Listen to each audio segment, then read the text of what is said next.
L'histoire du rhum commence à la Martinique dès le XVIIe siècle.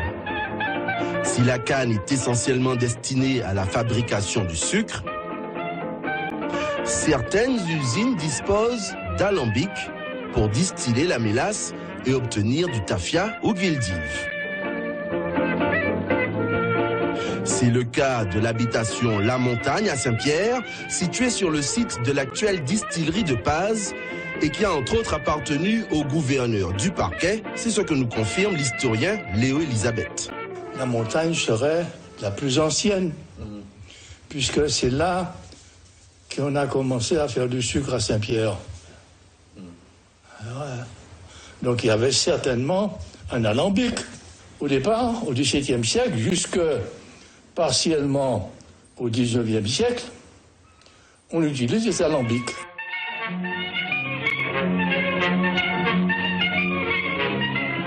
À Font-Saint-Jacques, le père Labat modernise le processus de distillation. Saint-Pierre devient alors la capitale du rhum. On pouvait lire depuis le mouillage dans la baie, écrit en lettres géantes, Plantation Saint-James. L'arrivée des premières machines à vapeur au XVIIIe siècle va propulser l'industrie du rhum au sommet. En 1767, la Martinique compte 450 sucreries distilleries. Au début du XIXe siècle, sous la Restauration, on voit apparaître les colonnes de distillation qui donnent une distillation continue ou d'une distillation fragmentée comme pour l'alambic. Donc plus de cœur de chauffe, mais un produit régulier et abondant. Au début du XXe siècle, un certain nombre d'événements marquent la filière. Parmi les plus importants, la grande grève des ouvriers agricoles de 1900. Maman, la grève barre moins. Maman, la grève barre moins. Elle inaugure les débuts du mouvement ouvrier à la Martinique. Puis 2 ans plus tard, le 8 mai 1902, l'éruption de la montagne Pelée raye Saint-Pierre de la carte. La production de rhum est durement touchée. La guerre 14-18 marque la renaissance de la production de rhum. L'alcool est d'abord destiné aux soldats sur le front. Il sert aussi à la fabrication de bombes incendiaires. Avec la guerre, la production de rhum a été multipliée par 4.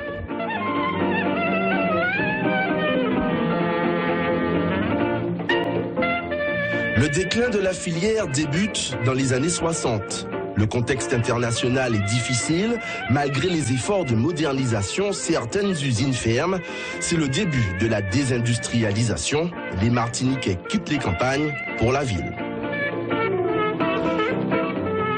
Des 194 distilleries qui fument encore en 1941, il n'en reste aujourd'hui plus que 7. La Favorite au Lamentin, la Monie à Rivière-Pilote, le Simon au François, Saint-James à Sainte-Marie, De Paz à Saint-Pierre, Nesson au Carbet et JM au Macouba. Justement, dans le cahier des charges de l'AOC, appellation d'origine contrôlée, il est mentionné que les premiers rhums agricoles sont signalés au 19e siècle, à la sucrerie de Fontpréville au Macouba, où se trouve l'actuelle distillerie JM.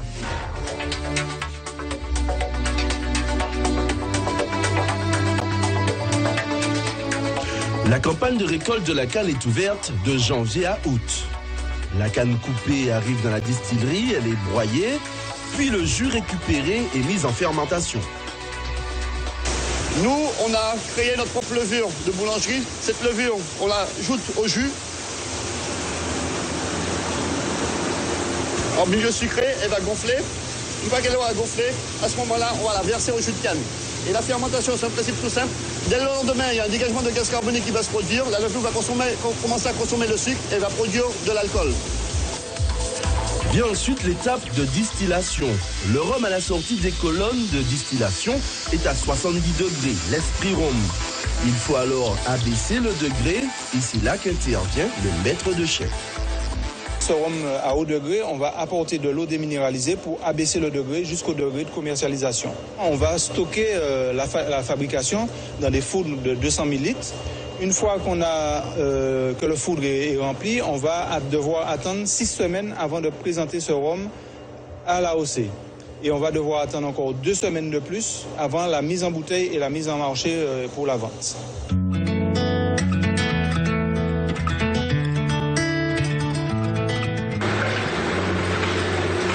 Au Carbet, Johnny Lennox, surnommé Linox, est maître de chai. Il travaille depuis 1965 à la distillerie Nesson. À la retraite depuis plusieurs années, il vient quand même le matin, très tôt, 2 heures par jour, pour réaliser son assemblage de rhum blanc. Ses collègues l'appellent aussi Monsieur Nesson. On dit que c'est lui qui a donné à ses épaules carrées son arôme. Mon pas Monsieur Nesson, tout le monde a crié moi comme ça, parce que tant de temps moi ici, et puis on n'a pas jamais perdu valet. Moun ka dit moi c'est pas du bonne tête moi, sans don moi ni moi fait travail là. En plus du savoir-faire du maître de chai, d'autres critères rentrent en jeu pour faire un bon rhum blanc. Il y a un terroir qui est exceptionnel, je ne me lasserai jamais de le répéter, à l'instar des grands vins, des grands champagnes. Il y a une terre qui est assez magique pour la culture de la canne. Il y a un climat très particulier dans le Nord Caraïbe. Il y a cette colonne magique qui ne servira qu'à sublimer une bonne fermentation.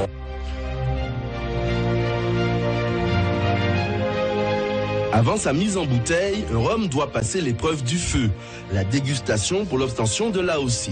Tout se passe dans ces box. Le jury est composé de professionnels, producteurs et maîtres de chai, de membres de la Chambre d'agriculture et de personnes lambda, représentant des consommateurs qui dégustent à l'aveugle les échantillons qui leur sont soumis. Entre 170 et 220 échantillons anonymes de rhum sont dégustés par an par la commission. Le jury dispose d'une fiche de dégustation où il évalue les caractéristiques de chaque rhum.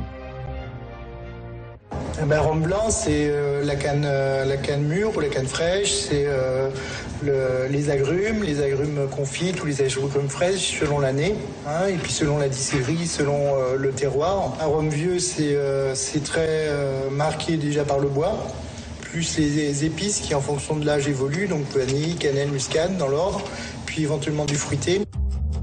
Depuis le 8 novembre 1996, la Martinique dispose de l'AOC, l'appellation d'origine contrôlée, qui salue la qualité de la production. C'est d'ailleurs le seul rhum au monde à bénéficier de ce label. L'AOC, l'aboutissement d'un combat de plus de 20 ans mené notamment par Jean-Pierre Bourdillon. Après la dégustation, vient l'heure de la délibération. Le jury se réunit et confronte son analyse des différents produits goûtés. Puis vient le moment du verdict. Mais ça, c'est à huis clos. Chaque année, 2 à 4% d'échantillons sont recalés. Les chiffres de la filière canne-sucre-rhum sont en baisse. La Martinique ne produit pas assez de matières premières. Sur les 3800 hectares plantés en canne, 2700 sont conformes au cahier des charges de l'AOC. 165 000 tonnes de canne ont été récoltées en 2014, 145 000 tonnes pour les distilleries et 40 000 tonnes pour l'usine du Galion. Pour combler les besoins de la filière, il faudrait environ 250 000 tonnes de canne par an. Pour avoir les tonnages de canne qui nous manquent, il y a 2 façons d'y arriver. Il est impératif de remonter le rendement, de faire remonter le rendement sur les 3800 hectares existants. Et il faut sans doute trouver 300 ou 400 hectares en plus pour augmenter un peu la surface. Le manque de rendement de la canne a aussi une incidence sur la production en rhum. Elle aussi diminue. L'an dernier, entre 14 et 15 millions de litres de rhum à 50 degrés ont été produits. 80% sont exportés. Les 20% restants sont destinés au marché local. Globalement, le marché du rhum en Martinique, c'est un marché qui est baissier, mais depuis déjà de nombreuses années.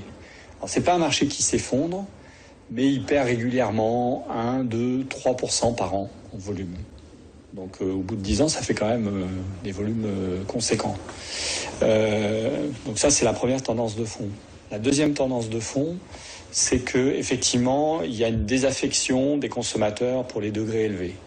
La tendance du marché local, comme à l'international, est à la baisse des degrés. Certains groupes, comme les rhums Clément, se sont repositionnés. Ils n'exporteront plus de rhum blanc trop élevé en degrés. Aujourd'hui, on a une consommation de rhum qui évolue vers un rhum plus doux, à plus bas degré. Les personnes ne cherchent pas forcément à s'enivrer, essayent de consommer, c'est une grande mode au niveau mondial. Peu, mais bon. Et c'est ça la démarche. C'est-à-dire qu'aujourd'hui, on n'est pas forcément à vouloir des degrés élevés. Quand on consomme de l'alcool, on cherche des degrés plutôt bas pour sans doute mieux apprécier les produits. Et c'est là où nous, les rhummiers, nous devons nous adapter. Les rhums AOC martiniquais ne représentent que 1% de la production mondiale. Et pour gagner des parts de marché, les industriels ont décidé de se positionner sur le segment du luxe grâce au rhum vieux. La catégorie des rhums haut de gamme ne représente que 4%, alors que pour le whisky, par exemple, les premiums représentent 27%. Donc vous voyez, notre route est tracée, se positionner comme un rhum haut de gamme dans un marché qui croît et qui se développe à l'export. En Martinique, 6 entreprises se partagent le marché du rhum AOC. BBS, qui appartient au groupe Chevrillon, qui réalise 25,5% de part de marché de volume de rhum vendu. Ex-aequo avec la Martiniquaise, fondée par la famille Caillard, c'est le deuxième groupe français de spiritueux. Troisième position, GBH Spiritum, qui représente 24,7% du volume de rhum vendu, suivi d'Ivayotte, de la famille Naisson-Vernant, et enfin du groupe Dormois, qui ferme le classement.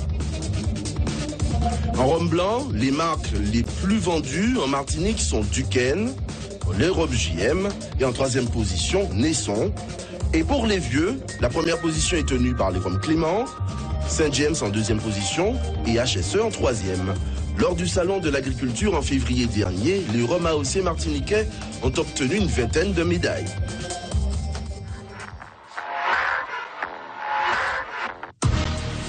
Visite de la chaîne de fabrication, dégustation avec modération et bien sûr la vente de bouteilles, le tourisme représente une part importante du développement des distilleries.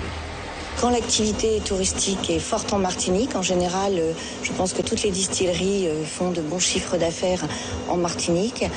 Quand le tourisme baisse et n'est pas au rendez-vous, nos boutiques sont moins fréquentées, les supermarchés, les hypermarchés vendent moins et effectivement il y a une baisse de la demande. La distillerie JM au Macouba a accueilli 30 000 visiteurs l'an dernier. En plus de la visite de l'usine, elle a investi dans une activité totalement innovante. On a du rhum dans chacun des flacons qui sont derrière moi. Et le bouchon qui est ici, en fait, est un flacon creux. Et on va simplement concentrer dans ce flacon les arômes. L'avantage de ce système, c'est qu'on a les arômes, on n'a pas l'alcool. Donc on va proposer dans cet atelier 7 découvertes d'arômes, les 7 principaux arômes de notre gamme de produits, et donc de pouvoir isoler ces arômes avec un petit dispositif olfactif. Donc les visiteurs vont sentir ces arômes, puis revenir vers ces flacons pour essayer de le retrouver dans le flacon. Donc ça devient un jeu. Très très bonne expérience, une présentation qui est très sympathique, très belle. Ça donne envie de découvrir, de s'intéresser. Non pas de venir ici juste d'acheter du rhum et de repartir, de s'intéresser vraiment à tout, à la production, à toutes ces senteurs, tout le chemin parcouru pour en arriver jusque-là. Le rhum a son rituel et à chaque moment de la journée correspond un terme bien précis. Et la manière de consommer du rhum, avec modération bien sûr, était à l'époque liée à sa classe sociale. À l'époque, il y a des différences sociales acceptées. Le bourgeois boit à 50 degrés avec du sirop ou du sucre ou autre chose, parce qu'il peut, comme il n'a pas transpiré, atténuer la chaleur du rhum avec des choses comme ça, y compris du citron produit froid. Le prolétaire qui travaille dans les cannes ne peut pas faire ça. Il boit sec, mais il boit à 40 degrés. Le peuple boit à 40 degrés, le bourgeois boit à 50. Pour choisir un rhum, et particulièrement un vieux, il faut savoir lire les étiquettes. Il faut d'abord regarder s'il s'agit d'un rhum agricole, vérifier s'il dispose de l'appellation d'origine contrôlée.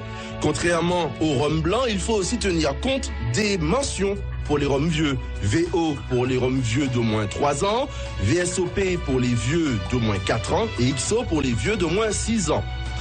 L'industrie du rhum a encore de beaux jours devant elle, notamment à l'export. Nos rhums sont présents sur les 5 continents. Une success story qui ne peut perdurer qu'à une seule condition, que la matière première, la canne, réponde aux besoins du marché.